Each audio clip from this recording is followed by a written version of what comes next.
অনেকে তো বলেই ফেলেছেন যে মালায়ালাম সিনেমার মতো ফিল পেয়েছি আমরা এশা মার্ডারে। আসলে বলতে গেলে আমরা প্রত্যাশার বেশি রেসপন্স পেয়েছি এশা মার্ডার সিনেমায়, যেহেতু আমাদের নারীকেন্দ্রিক সিনেমা ছিল এবং আমাদের কোনো নায়ক ছিল না, আর গল্পটা একদমই নারীকেন্দ্রিক, সেই হিসাবে আমরা প্রত্যাশার চেয়েও বেশি আমরা রেসপন্স পেয়েছি। আমাদের ঈদের তৃতীয় সপ্তাহের মতো চলছে এবার আমাদের এশা মার্ডার।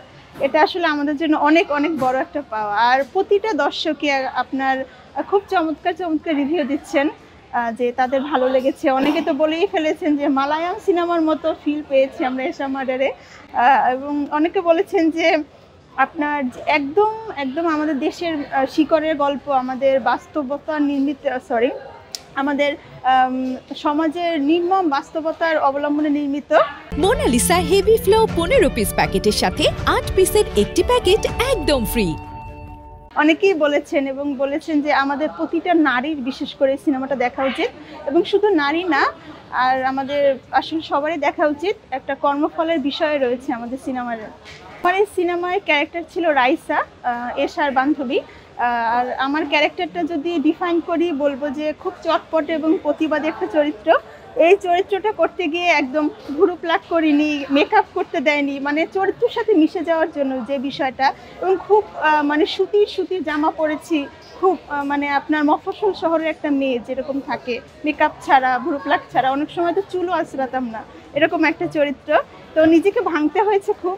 আর আমাদের সানি সানোয়ার ভাই খুব চমৎকারভাবে আমাদেরকে কাজটা করতে সাহায্য করেছেন। আমরা যেহেতু একদম নতুন, প্রথম সিনেমা আমাদের, খুব চমৎকারভাবে তিনি আসলে আমাদের ভিতর থেকে অভিনয়টা বের করে এনেছেন আমাদের। হবে যে একেবারেই লাকের একটা বিষয়, আমাকে কাস্টিং ডিরেক্টর কল দিল।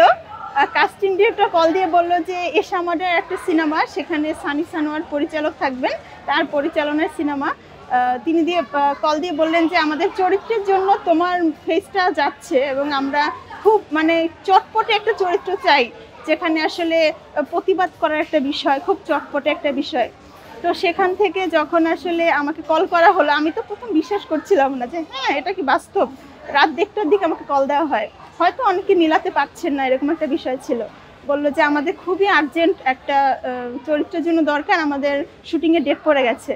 তো তখন কল দেওয়ার পরে আমি তো আসলে প্রথমে বিশ্বাস করলাম না, পরে কথা বলার পর বুঝতে পারলাম যে হ্যাঁ সত্যি। তো খুবই ভালো লেগেছে। আমার কাস্টিং ডিরেক্টরের প্রতি আমি খুবই কৃতজ্ঞ, তিনি আমার কাছে চমৎকার একটা কাজে রেফার করেছেন, অমর্ত্য। আর আমাদের সানি সানোয়ার ভাই, তার কথা তো অবশ্যই বলতে হবে। তিনি না থাকলে আসলে হয়তো এত চমৎকারভাবে নিজেকে বড় পর্দায় ফুটিয়ে তুলতে পারতাম না। আসলে কিছু ছোট পর্দার কাজ নিয়ে ব্যস্ততা পার করছি, আর বড় পর্দায় যখন চমৎকার আর এরকম চরিত্র পাবো, এরকম ভালো পরিচালনায় সানি সানোয়ার ভাইয়ের মতো, কিংবা আরও চমৎকার যারা পরিচালক আছেন আমাদের দেশের বর্তমানে, তাদের সাথে যদি কাজ করার সুযোগ হয় অবশ্যই করতে চাই। সবাই দোয়া করবেন যাতে আপনাদের সামনে নিয়ে অনেক দূর এগিয়ে যেতে পারি। আর একটা হচ্ছে আপনাদের বলতে গেলে অভিজ্ঞতার কথা বা ভালো লাগার কথা, যেহেতু প্রথম সিনেমা, আর প্রথম সিনেমায় ঈদে মুক্তি, খুবই ভালো লেগেছে। আসলে ভাষায় প্রকাশ করতে পারছি না আনন্দটা। এই ঈদটা মনে হয় জীবনের অন্যতম একটা চমৎকার ঈদ। আমার ফ্রেন্ডরা তো আজকে দেখতে এসেছে, আর আমার ছোট বোন বিশেষ করে সে খুব এক্সাইটেড, ওর নাম দিশা। তো আমার ছোট বোন আসলে আমাকে খুব বেশি ইন্সপায়ার দিয়ে থাকে, যে আপু অনুপ্রেরণা করে থাকে, করো করো করো, তোমাকে বড় পর্দায় দেখতে চাই। ও তো 3-4 দিনে এসেছে সিনেমা হলে, আজকেও এসেছে। আসলে সবার কাছ থেকে শুভেচ্ছা বার্তা পাচ্ছি, সবাই কনগ্রাচুলেশন জানাচ্ছে, খুব ভালো করেছো, আরও সামনে এগিয়ে যাও, ভালো করো। আসলে দর্শকদের ভালোবাসা, পরিবারের ভালোবাসা, বন্ধু বান্ধবদের ভালোবাসা, সবাইকে নিয়ে সামনে এগিয়ে যেতে চাই।